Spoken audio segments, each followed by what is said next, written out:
2014년 겨울 서울 서초동 법원 경매장에 사람들의 시선이 한 곳으로 몰렸습니다. 경매 목록에 올라온 것은 압구정동의 한 고급 아파트였습니다. 한강이 내려다 보이고 유명인과 재벌들이 살던 곳이었습니다. 하지만 사람들을 놀라게 한 것은 집값이 아니었습니다. 서류에 적힌 이름이었습니다. 정윤희. 1970년대와 1980년대를 대표하며 대한민국 최고의 미녀라는 말을 들었던 배우 정윤희의 집이 경매에 나온 것입니다. 그 집은 단순한 부동산이 아니었습니다. 정윤희 가족이 무려 20년 동안 살아온 공간이었습니다. 아이들이 자라고 가족 사진이 쌓였으며 웃음과 눈물이 함께 남아있던 집이었습니다. 무엇보다 2011년 미국에서 세상을 떠난 막내 아들의 흔적이 가장 많이 남아있던 곳이었습니다. 유학을 떠나기 전 찍은 사진, 어린 시절 사용하던 책상 생일마다 가족과 함께 웃었던 기억이 그 집 안에 남아 있었습니다. 그러나 남편 조규영이 이끌던 중앙건설이 흔들리면서 그 집까지 지킬 수 없는 상황이 찾아왔습니다. 정윤희는 1954년 부산에서 태어난 것으로 알려졌습니다. 어린 시절부터 또렷한 이목구비와 차분한 분위기로 주변의 시선을 끌었다고 합니다. 하지만 처음부터 배우를 꿈꾼 것은 아니었습니다. 원래 꿈은 피아니스트였습니다. 클래식 음악을 좋아했고 음대 진학도 준비했지만 입시에 실패했습니다. 이후 진로를 바꾸었고 20살 무렵 서울 명동에서 그녀를 본 사람들은 쉽게 시선을 떼지 못했다고 합니다. 긴 머리와 서구적인 이목구비, 그리고 조용하면서도 묘하게 슬픈 인상이 눈에 띄었습니다. 우연히 잡지 모델 제안을 받은 뒤 인생의 방향이 달라졌습니다. 촬영 사진이 관계자들 사이에서 화제가 되었고 광고와 영화계에서 연락이 이어졌습니다. 초기에는 연기 경험 부족으로 감정 표현이 약하다는 평가도 받았습니다. 그러나 카메라 앞에 서는 순간 사람들은 그녀의 얼굴을 기억했습니다. 과자 광고와 화장품 광고가 큰 관심을 받았고 거리의 문방구와 다방에는 정윤희의 사진이 붙기 시작했습니다. 결정적인 작품은 드라마 청실홍실이었습니다. 당시 시청률이 70%를 넘겼다고 전해질 만큼 폭발적인 인기를 얻었습니다. 드라마가 시작되면 동네 사람들이 한 집에 모여 텔레비전을 보던 시대였습니다. 시장 골목까지 조용해졌다는 말이 나올 정도였습니다. 함께 출연한 배우 전원주는 훗날 시장 아주머니들이 자신에게 어떻게 저렇게 예쁜 딸을 낳았느냐고 물었다는 일화를 전하기도 했습니다. 극중 모녀 관계를 실제 가족으로 착각할 만큼 시청자들이 작품과 배우들에게 빠져 있었다는 이야기였습니다. 정윤희의 인기는 절정으로 향했습니다. 군대에 간 청년들은 관물대 안에 그녀 사진을 붙여놓고 학생들은 책받침에 사진을 넣고 다녔다고 합니다. 전파상 텔레비전에 그녀 얼굴이 비치면 지나가던 사람들까지 멈춰 섰다는 이야기도 남았습니다. 하지만 화려한 인기 뒤에서 그녀는 점점 말수가 줄어들었다고 합니다. 촬영이 끝난 뒤 회식 자리에 오래 남지 않았고 혼자 집으로 돌아가는 날이 많았습니다. 주변 사람들은 사람들 앞에서는 웃었지만 혼자 있을 때는 외로워 보였다고 기억했습니다. 그녀는 영화에서 술집 여성이나 치명적인 분위기의 역할을 자주 맡았습니다. 문제는 당시 대중이 배우와 배역을 지금보다 훨씬 쉽게 동일시했다는 점이었습니다. 확인되지 않은 사생활 소문이 연예 잡지와 신문에 반복해서 등장했습니다. 화려한 남자 관계가 있다는 이야기, 심지어 아이를 몰래 낳았다는 이야기까지 퍼졌습니다. 하지만 정윤희는 공개적으로 적극 해명하지 않았습니다. 억울한 소문이 나와도 조용히 넘어가는 경우가 많았다고 전해집니다. 그 무렵 한 남자가 그녀의 삶에 들어왔습니다. 1983년 무렵 정윤희가 만난 사람은 중앙건설을 이끌던 사업가 조규영이었습니다. 정윤희는 이미 대한민국을 대표하는 톱스타였고 영화와 광고 제안이 끊이지 않던 시기였습니다. 조규영은 말수가 적고 결정을 내리면 밀어붙이는 강한 성격의 사업가로 묘사되었습니다. 연예인들과 화려하게 어울리는 사람과는 거리가 있었다고 합니다. 정윤희 주변에서는 그녀가 조규영 앞에서 유난히 편안해 보였다는 이야기가 나왔습니다. 하지만 이 관계에는 처음부터 큰 문제가 있었습니다. 조규영은 이미 결혼한 사람이었고 어린 두 아이의 아버지였습니다. 두 사람의 관계가 알려지기 시작하자 연예계 안팎의 시선은 빠르게 차가워졌습니다. 그리고 1984년 여름 정윤희의 인생을 완전히 바꾸는 사건이 벌어졌습니다. 1984년 8월 19일 밤 서울의 한 아파트에 경찰과 사람들이 들이닥쳤습니다. 그곳에는 정윤희와 조규영이 함께 있었습니다. 당시 조규영의 아내가 경찰과 함께 현장을 찾은 것으로 전해졌고 두 사람은 간통 혐의로 체포됐습니다. 그 시절 대한민국에는 간통죄가 존재했습니다.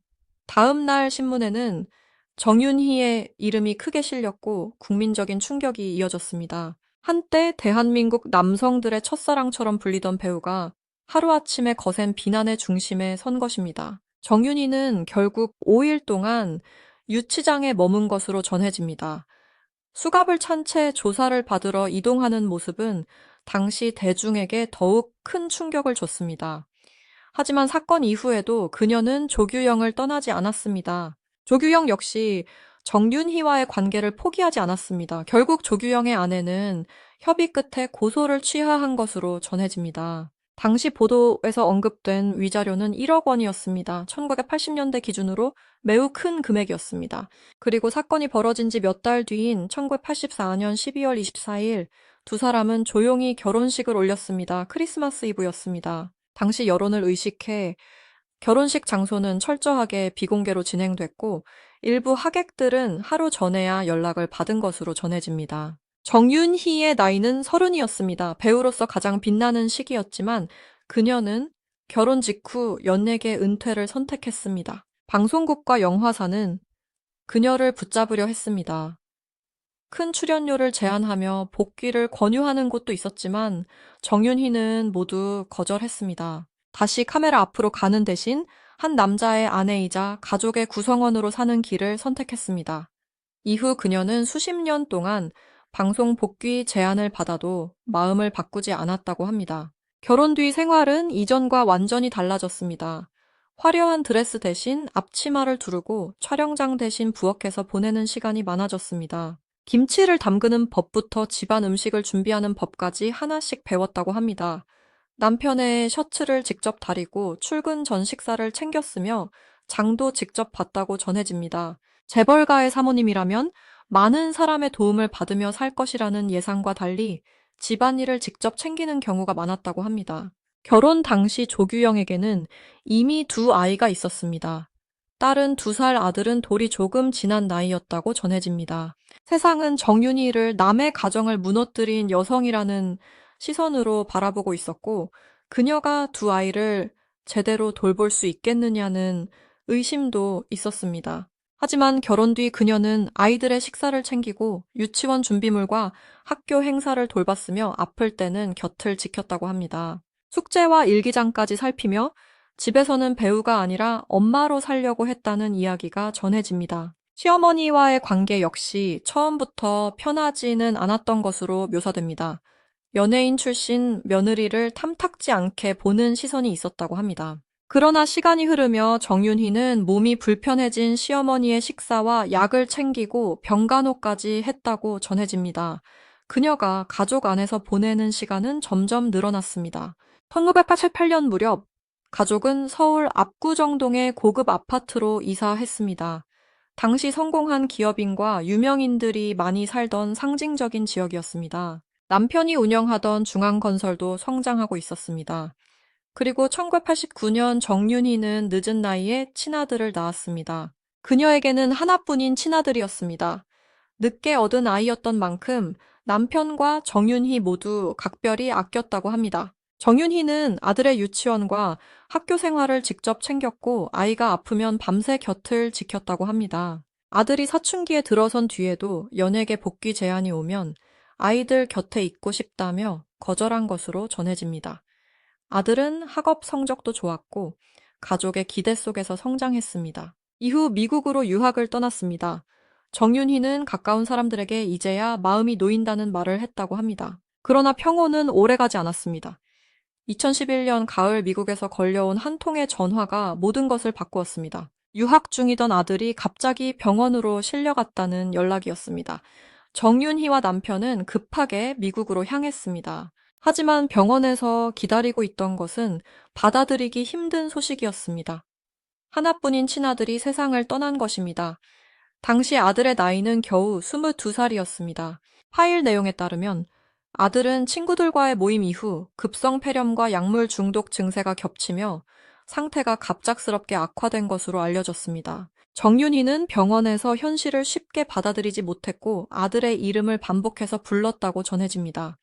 이후 그녀는 아들의 유골함을 품에 안고 한국으로 돌아왔습니다. 한때 수많은 카메라 앞에서 가장 화려하게 빛났던 배우였지만 그날의 모습은 검은 옷을 입고 고개를 숙인 한 어머니의 모습뿐이었다고 합니다. 집으로 돌아온 뒤에도 아들의 방을 쉽게 정리하지 못했습니다.